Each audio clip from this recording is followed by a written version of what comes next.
Learning is fun with learn easy Swayam. Learn easy Swayam या आपल्या YouTube वाहिनीद्वारे आज आपण पाहणार आहोत 10वी इतिहास व राज्यशास्त्राचे पाठ्यपुस्तक कसे आहेत, त्यात कोणकोणते धडे आहेत आणि बोर्डाच्या 40 मार्काच्या प्रश्नपत्रिकेचे स्वरूप कसे असणार आहे. विद्यार्थी मित्रांनो, सगळ्यात महत्त्वाचं एक गोष्ट लक्षात घ्या की यावर्षी कोरोनाची आलेली समस्या पाहता आपल्या धड्यांमधली काही आशय कमी होणार नाही होणार हा सगळा निर्णय शासनावर अवलंबून आहे. पण तत्पूर्वी आपण काही मागे राहून चालणार नाही. आपण संपूर्ण पुस्तकामध्ये आपल्याला दिलेली माहिती काय काय आहे ते साधारण या 10-10 मिनिटांच्या व्हिडिओमधनं पाहायचा प्रयत्न करूयात आणि आपला आशय तयार ठेवूयात. त्यामुळे पुढची काळजी करू नका की पेपर 40 मार्काचाच असेल का, मग तो नसेल तर कसे होईल. या सगळ्याचं सविस्तर माहिती जी आहे ते आपली शाळा, आपल्या बाई आपल्यापर्यंत पोहोचवणार आहेत.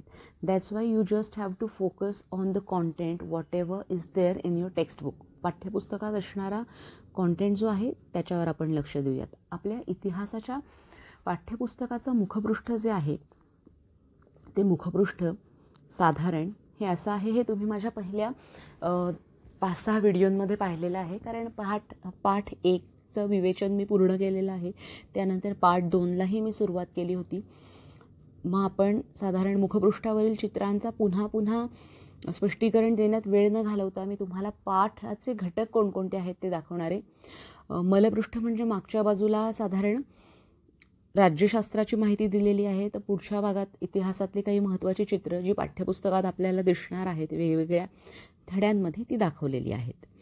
चला मग आपण सगळ्यात पहिल्यांदा जाणून घेऊयात की इतिहास या विषयाची अनुक्रमणिका. त्या अनुक्रमणिकेमध्ये सगळ्यात वेगळा आणि नवीन शब्द दिसतोय उपयोजित इतिहास. या इतिहासाच्या पुस्तकाचं वैशिष्ट्य असं आहे की इतिहास कसा लिहिला जातो याच्यावर आधारित पहिले 2 धडे आहेत आणि त्यानंतर मात्र 3 ते 9 धडे जे आहेत, मी मुद्दाम नावं आत्ता वाचत नाही आहे, पुढे मी सगळं सविस्तर सांगणार आहे. त्या सगळ्या धड्यांमध्ये इतिहासाचं आजच्या जगण्यामध्ये आणि इयत्ता 10वी नंतर तुमच्या या स्टेपिंग स्टोन नंतर for your future, for your career, what facilities or the what opportunities are available through history. म्हणजे इतिहासाच्या माध्यमातून आपलं करिअर घडवता येईल का, जर तुम्हाला त्याच्यात रुची असेल तर कोणकोणत्या ऐतिहासिक नवनवीन संधीद्वारे तुम्हाला आर्थिक संधी उपलब्ध होतील, पैसे कमवण्याच्या संधी उपलब्ध होतील, शिवाय तुमची आवड जपता येईल आणि ते तुमचं करिअर ठरेल. या दृष्टीनं इतिहासाची माहिती दिली गेलेली आहे. आणि ती इतिहासाची माहिती फक्त राजेरजवाड्यांची नाही, तर भारतीय कलांचा इतिहास सांगितला आहे, प्रसारमाध्यमं म्हणजे वृत्तपत्र कधी सुरू झाली याचा इतिहास सांगितला आहे. अशा पद्धतीनं 9व्या धड्यापर्यंत आपण येणार आहोत. तदनंतर राज्यशास्त्राचे साधारण 5 पाठ आहेत आणि या 5 पाठांवर खूप थोडक्यात आणि सुंदर व्यवस्थित साचेबद्ध माहिती दिलेली आहे, ज्या माहितीचा उपयोग तुम्हाला भावी काळात राजव्यवस्था, राजकीय व्यवस्था आणि त्या राजकीय व्यवस्थेमध्ये उद्भवणाऱ्या समस्या या अनुषंगानं राज्यशास्त्राच्या पाठ्यपुस्तकाचं लेखन केलं गेलेलं आहे. आणि सगळ्यात महत्त्वाचं, इतिहासचे हे जे 9 धडे आहेत त्या 9 धड्यांमध्ये पहिले 2 जे धडे आहेत त्या 2 धड्यांचा पहिल्या घटकामध्ये समावेश केला गेलेला आहे. इतिहासाचे पहिले 9 धडे संपूर्ण 9 धड्यांचे 4 घटकांमध्ये विभाजन केलेलं आहे. ते 4 घटक आशयानुरूप वेगवेगळे केलेले आहेत. म्हणजे 4 घटक आहेत पण 9 पाठ आहेत. त्यातले पहिले 2 पाठ इतिहासाचे चिकित्सक समालोचन. आता चिकित्सक समालोचन म्हणजे काय हे तुम्हाला साधारण पहिला धडा मी स्पष्ट केलेला तुम्ही जर ऐकला असेल तर लक्षात येते की इतिहास लेखन पद्धती म्हणजे काय आणि त्या पद्धतीमध्ये परदेशातल्या इतिहासकारांनी, विचारवंतांनी कशा पद्धतीने इतिहास लेखन करायचं हे सांगितलेलं आहे. हे आपण पाहिलं. हे विद्यार्थी म्हणून तुम्ही समजून घ्या. दुसरं, इतिहास लेखन भारतीय परंपरामध्ये भारतीय इतिहासावर आधारित, शिवाय भारतीय लेखकांनी केलेले लेखन, परदेशी लेखकांनी केलेले लेखन आणि भारतीय इतिहास लेखनातले वेगवेगळे प्रवाह. म्हणजे या पद्धतीनं इतिहास कसा लिहिला जावा आणि तो कसा आदर्श ठरेल या पद्धतीनं लिहिण्यासाठी कोणकोणते विचारवंतांनी योगदान दिलं हे सगळं आपण बघतोय. पाठ्यपुस्तकाच्या दृष्टीनं तुम्ही लक्षात घ्या, इतिहास लेखन पाश्चात्य परंपरा. मी व्हॉल्टेअरचं चित्र इथे दाखवलेलं आहे. लुव्र संग्रहालयातला शिलालेख दाखवलेला आहे. तर पाठ 2 याच्यामध्ये मी वि का राजवाड्यांचं चित्र दाखवलेलं आहे. आंबेडकरांच्या लेखनशैलीचा उल्लेख इथे आलेला आहे. त्याचबरोबर अनेक भारतीय इतिहासकारांचा, स्वातंत्र्यवीर सावरकरांचा उल्लेख आलेला आहे. ताराबाई शिंदेंची माहिती इथे आलेली आहे. या पद्धतीनं भारतीय परंपरांचा अभ्यास करणार आहोत. विकल्पासह साधारण 9 गुण आहेत, म्हणजेच एक्स्ट्रा प्रश्नांसोबत 9 गुण आहेत. तर मूळ पहिला धडा आणि दुसरा धडा याच्यावर आधारित 6 मार्काचे प्रश्न असणार आहेत. 6 मार्कांचे प्रश्न जे असतील ते योग्य पर्याय निवडून द्या, चुकीची जोडी ओळखा किंवा अगदी सविस्तर विवेचन, एखाद्या विचारवंताविषयी सविस्तर माहिती लिहा. या पद्धतीचे प्रश्न आपल्याला प्रकरण 1 व प्रकरण 2 पाहायला मिळणार आहेत. पुढचा घटक आपण इतिहासातला पाहूयात. घटक दुसरा, उपयोजित इतिहास. मात्र इथे प्रकरण 3 पासून तुमच्या उपयोजित इतिहासाच्या प्रकरणाला सुरुवात होत आहे. मग मुलांना एक लक्षात घ्या, उपयोजित इतिहास यामध्ये, या तिसऱ्या धड्यामध्ये आणि या घटकामध्ये तुम्हाला उपयोजित इतिहास म्हणजे काय, इतिहासाचं उपयोजन करायचं, इतिहासाचा उपयोग करायचा, तसेच इतिहासाचे व्यावहारिक दृष्टीने महत्त्व काय आहे, या सगळ्या गोष्टींचा सविस्तर आढावा यामध्ये दिला गेलेला आहे. त्याचबरोबर तुमच्या मूर्त आणि अमूर्त परंपरांचा सविस्तर विवेचन या धड्यात केलेला असताना आपल्या भारतीय परंपरांमधनं आलेली सविस्तर माहिती दिली गेलेली आहे. आणि इतकंच नाही तर जागतिक वारसास्थळे, नैसर्गिक वारसास्थळे या सगळ्यांची खूप सुंदर थोडक्यात पण चार्टच्या स्वरूपात, टेबलच्या फॉर्मॅटमध्ये तुम्हाला इथे माहिती दिलेली दिसून येईल. या धड्याला गुण 3 आहेत. विकल्पासही विचार केला तर 5 गुणांचे प्रश्न असणार आहेत.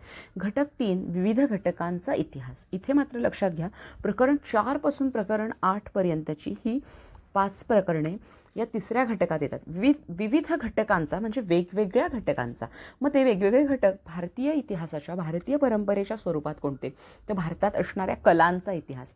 म्हणजे अगदी तुम्हाला खोटं वाटेल की त्या कलांच्या इतिहासामध्ये महाराष्ट्रातल्या ठके नावाच्या लाकडी बाहुलीच्या इतिहासापासून तुम्ही पुढे गेलात, मनोरंजनाच्या माध्यमामध्ये खेळ, या सगळ्या गोष्टींमध्ये हळूहळू वेगवेगळ्या पद्धतीनं इतिहासाची माहिती तुम्हाला मिळते. आणि त्याचबरोबर या सर्वांचा व्यावसायिक उपयोग काय असेल, व्यावसायिक संधी कोणत्या आहेत, भविष्यात या व्यावसायिक संधींचा उपयोग करून तुम्ही अर्थार्जन करू शकाल का, या सगळ्यांच्या अनुषंगानं तुम्हाला या सगळ्या घटकांचा अभ्यास इथे दिला गेलेला आहे. म्हणजे भारतीय कलांचा इतिहास तुम्ही अभ्यासता, त्याचबरोबर सध्या त्या कलांद्वारे उपलब्ध असणाऱ्या व्यावसायिक संधी आपल्याला कळतात. प्रसारमाध्यमांचा इतिहास तुम्हाला पाहता येतो, वर्तमानपत्र, दूरदर्शन, रेडिओ या सगळ्यांची माहिती तुम्हाला इथे कळते. त्याचनंतर मनोरंजनाच्या माध्यमांच्या मध्ये सुद्धा चित्रपट, नाटक यांची सुरुवात कशी झाली, नाटकांची सविस्तर विवेचना, अगदी कीर्तन, कथा, कादंब या सगळ्यांची माहिती तुम्हाला इथे मिळते. खेळाच्या इतिहासामध्ये खेळाची सुरुवात सर्वप्रथम कशी झाली, त्यानंतर आता खेळांचे बदलणारे आर्थिक स्वरूप कसे आहे याबद्दलची माहिती तुम्हाला मिळते. पर्यटन आणि इतिहासामध्ये पर्यटनाचे पूर्वीच्या काळात पर्यटन तिकीटं विकणारा सगळ्यात पहिला असणारा थॉमस कुक, तिथपासून ते आजपर्यंत अगदी कृषी पर्यटन म्हणजे ॲग्रो टुरिझम आणि हेल्थ टुरिझमपर्यंत पर्यंतची माहिती तुम्हाला इथे जाणून घेता येते. एकूण गुण 16 आहेत. या 5 प्रकरणांचा विचार केला तर साधारण 4×5=20 म्हणतात ते, म्हणजे 3-3 मार्काचे प्रश्न हमखास असणार आहेत. विकल्पाचाही विचार केला तर 23 गुणांचे प्रश्न असतील. या व्यावसायिक संधींची उपयोजिता यासाठी मात्र बघा, कला क्षेत्रात व्यवसायाच्या कोणत्या संधी आहेत, तुमच्या पाठ 4 आधारित हा प्रश्न. त्याच्यानंतर बघा, प्रसारमाध्यमांशी रिलेटेड असणारा पुन्हा व्यावसायिक संधींचा, व्यावसायिक क्षेत्रांची टीप लिहा. हे 2.3, 6.3 जे आहेत ते तुमच्या स्वाध्यायातले प्रश्नांचे क्रमांक आहेत. मला सांगायचा हेतू काय आहे, तर व्यावसायिक संधी, व्यावसायिक क्षेत्रे हा प्रश्न रिपिटेटिव्हली प्रत्येक धड्यात येतोय. त्यामुळे त्या व्यावसायिक संधींची समानता पकडून आपल्याला एक सोपं उत्तर पाठ करणं गरजेचं ठरणार आहे. सविस्तर उत्तरांचा एक हमखास 3 मार्कांचा प्रश्न तुमचा इथे तयार होऊन जाणार आहे. पर्यटनाशी संबंधित व्यावसायिक संधी म्हणजे व्यावसायिक संधींची उपयोजिता तुम्हाला एकदा व्यवस्थित पाठ करून घ्यायची आहे, समजावून घ्यायची आहे आणि मग त्याचा हमखास उपयोग बोर्डाच्या प्रश्नपत्रिकेत हक्काचे गुण मिळवून देण्यासाठी होणार आहे. त्यानंतर बघा, प्रकरण 9, ऐतिहासिक ठेव्यांचे जतन, इतिहास व अन्य क्षेत्रे यामध्ये तुम्हाला अभिलेखागार, संग्रहालय, वस्तुसंग्रहालय या सगळ्यांची माहिती, त्याबरोबर कोशांची माहिती आणि ते सगळं जपण्यासाठी आत्ता सध्या कोणत्या व्यावसायिक संधी उपलब्ध आहेत, काही अर्थार्जनाच्या संधी आहेत का, या अनुषंगानं खूप छान असा बॅलन्स करून लिहिलेले हे पाठ आहेत. एकूण गुण 3 आहेत, तर विकल्पासह 5 गुणांचे प्रश्न येतील. त्यानंतर राज्यशास्त्र यामध्ये म्हणजे इतिहासाचा विचार केला तर 28 मार्काचे प्रश्न साधारणतः तुमच्या प्रश्नपत्रिकेत असतील. राज्यशास्त्रामध्ये 5 धड्यांवर आधारित 12 मार्काचे प्रश्न, पण विकल्पासहित गुण वाढतात. पहिला धडा तुमचा जर लक्षात घेतलात तर संविधानाची वाटचाल याच्या आधी लक्षात घ्या, संपूर्ण राज्यशास्त्राच्या अभ्यासानं भारतीय नागरिक म्हणून आपल्या हक्क आणि कर्तव्यांची जाणीव या तुम्हाला 5 धड्यांद्वारे करून देण्यात येते. राज्यशास्त्राचा व्यावहारिक उपयोग, आजच्या जगात असणारा उपयोग काय आहे आणि भविष्यातील व्यावसायिक संधींसाठी निवडलेल्या क्षेत्रांचा हा राज्यशास्त्रातील सगळी माहिती हा पाया आहे, हे जाणून घेण्यासाठी या 5 धड्यांचा उपयोग, समस्यांवर भाष्य करण्यासाठी या 5 धड्यांचा समावेश तुमच्या पाठ्यपुस्तकात केला गेलेला आहे. संविधानाची वाटचाल या धड्यामध्ये तुम्हाला साधारण आपल्या संविधानाचे संघराज्यात्मक स्वरूप, त्यानंतर सुशासनाची वैशिष्ट्ये यावर आधारित, संविधानाच्या चौकटीवर आधारित राज्य सरकार शासन चालवताना आपल्याला उपलब्ध होणाऱ्या संधी, सोयी आणि हक्क, कायदे या सगळ्यांची माहिती तुम्हाला या पाठातून कळते. गुण 3 विकल्पासह 5 मार्कांचे प्रश्न या धड्यावर असतील. प्रकरण 2 आणि प्रकरण 3 निवडणूक प्रक्रिया, राजकीय पक्ष हे सद्यस्थितीवर आधारित, तर निवडणूक प्रक्रियेमध्ये निवडणूक आयोगाच्या स्थापनेपासून निवडणुकीत चालणाऱ्या भ्रष्टाचारापर्यंत प्रत्येक गोष्टीच्या समस्येवर या पाठात विवेचन केलं गेलेलं आहे. तुम्हाला चर्चेची संधी दिलेली गेलेली आहे. ही जी चित्र आहेत ही मुद्दाम पाठ्यपुस्तकातले स्नॅपशॉट काढून तयार केलेली आहेत, त्यामुळे तुम्हाला हे पाठ्यपुस्तक जवळचं वाटायला लागेल आणि वाचताना तुम्हाला व्हिडिओ आठवून किंवा अगदी व्हिडिओ ऐकत ऐकत तुम्ही पानं चाळलीत तरी साधारण पाठ्यपुस्तकाचा आढावा लक्षात येईल. तदनंतर बघा, गुण 5 आहेत, विकल्पासह 8 मार्काचे प्रश्न. प्रकरण 4 आणि प्रकरण 5 सामाजिक व राजकीय चळवळी, भारतीय लोकशाही समोरील आव्हाने. हे जे पाठ आहेत या दोनही पाठांमध्ये तुम्हाला सद्यस्थितीमध्ये असणाऱ्या सोयीसुविधा, त्याचबरोबर या लोकशाहीवर आधारित हक्क कर्तव्यांबरोबर येणाऱ्या समस्या, नक्षलवाद, भ्रष्टाचार या सगळ्यांवर टीकाटिप्पणी या पाठामध्ये केलेली आहे. 4 मार्काचे प्रश्न बोर्डात असणार आहेत, विकल्पासही 7 मार्काचे प्रश्न. आता संपूर्ण राज्यशास्त्र आणि इतिहास या विभागाची गुणविभागणी आपण पाहूयात. इतिहास राज्यशास्त्र प्रश्नपत्रिकेचे स्वरूप साधारण कसे आहे? वेळ 2 तास, गुण 40. तदनंतर इतिहास 28 मार्काचे प्रश्न असणार आहेत, राज्यशास्त्र 12 मार्काचे. एकूण प्रश्न प्रकार जे आहेत ते 40 गुणांचे, याच्यावर तुम्हाला उत्तरं लिहायची आहेत. विकल्पासह जवळजवळ 62 मार्काची प्रश्नपत्रिका आहे, पण आपण 40 गुणांच्या उत्तरांचं लेखन करणार आहोत. तदनंतर पहिला प्रश्न जो आहे, दिलेल्या पर्यायांपैकी योग्य पर्याय निवडून विधाने पूर्ण करा. स्वाध्यायामध्ये या सगळ्या प्रश्नांचे स्वरूप दिलेले आहे, स्वाध्यायही चाळायचे आणि त्याच्यावर आधारित साधारण प्रश्नपत्रिका स्वरूप आहे. गुण 3. प्रश्न 1 चुकीची जोडी ओळखा आणि लिहा. पूर्वी चुकीची जोडी ओळखा ती दुरुस्त करून लिहा असा प्रश्न होता, पण तो आता नाही, त्यामुळे ही अत्यंत सोपी आणि हक्काचे गुण मिळवून देणारा 3 मार्काचा प्रश्न. पुढचा प्रश्न दुसरा दिलेल्या सूचनेनुसार कृती करा. हा प्रश्न जो आहे हा प्रश्न 4 गुणांचा आहे. याच्यात संकल्पना चित्रच असेल असं नाही, तर तक्ता पूर्ण करा, रकाने भरा या पद्धतीचे प्रश्न असतात, म्हणून केवळ संकल्पना चित्र पूर्ण करा असं दिलं नाही, दिलेल्या सूचनेनुसार कृती करा अशा स्वरूपाचा प्रश्न आहे. तुमच्या स्वाध्यायामध्ये मात्र संकल्पना चित्र पूर्ण करा, तक्ते पूर्ण करा या स्वरूपात तो प्रश्न लिहिलेला आहे. त्यामुळे घाबरून जायचं नाही की बाई अशा पद्धतीचा प्रश्न नाहीच मॅम, मग आम्ही काय करायचं, तर तो प्रश्न तिथे आहे. प्रश्न 2 टिपा लिहा. कोणत्याही 2च टिपा तुम्ही लिहायच्यात, 2 मार्काला 1 टीप असणार आहे. साधारण 2 मार्काच्या हिशोबाने 4 ते 5 मुद्दे, सेफर साईड 6 मुद्दे आपण एका टिपेमध्ये पूर्ण करण्याचा प्रयत्न करायचा. प्रश्न 3 पुढील विधाने सकारण स्पष्ट करा. कोणतेही 2-4 मार्काचा. विधानाला सकारण म्हणजे कारणं द्यायची, त्या कारणांची साधारण 4 मुद्द्यात विभाजन करून व्यवस्थित 7 ते 8 ओळीमध्ये हे उत्तर पूर्ण व्हायला हवं. प्रश्न 4 दिलेल्या उतार्याचे वाचन करून त्यावर आधारित प्रश्नांची उत्तरे लिहा. इथे मात्र मुलांनो लक्षात घ्या, हा अत्यंत हक्काचा पूर्ण 4 पैकी 4 गुण मिळवून देणारा, जसं मराठी, हिंदी, इंग्रजीमध्ये परिच्छेदातनं उत्तरं शोधता, तसं दिलेल्या परिच्छेदातनं या ऐतिहासिक उतार्याची उत्तरं शोधायची आहेत.